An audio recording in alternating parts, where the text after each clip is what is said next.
The truth revealed with wrong intention also a lie என்கிறார் ரவீந்திரநாத் தாகூர்.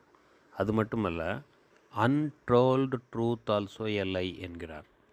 ஒரு மோசமான நோக்கத்தோடு எண்ணத்தோடு ஒரு உண்மையை நாம் போட்டு உடைத்தோம் என்றால் அது பொய்க்கு சமமானது என்று சொன்ன ரவீந்திரநாத் தாகூர், தேவைப்படும் நேரத்தில் சொல்லப்படாத உண்மை, மூடி மறைக்கப்பட்ட உண்மையும் பொய்க்கு சமமே என்கிறார்.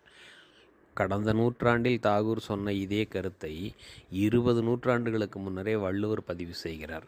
பொய்மையும் வாய்மை இடத்தே பொறைதீர்த்த நன்மை பயக்குமெனின் என்றும், வாய்மை எனப்படுவது யாதெனின் யாதொன்றும் தீமையில்லாத சொலல் என்றும், ஒரு பொய்யால் நன்மை விளையுமென்றால் அந்த பொய் பொய்யல்ல, அது உண்மைக்கு சமம் என்றும், பிறருக்கு தீங்கு செய்யாத எந்த ஒரு பொய்யும் உண்மையே என்றும் தமிழில் வள்ளுவர் சொன்னதைத்தான் வங்காளக் கவிஞரும் சொல்லுகிறார். வாசிப்போம், நேசிப்போம் வள்ளுவத்தை. அன்புடன் ஆர். ஜெகநாதன், சிறுமுகை.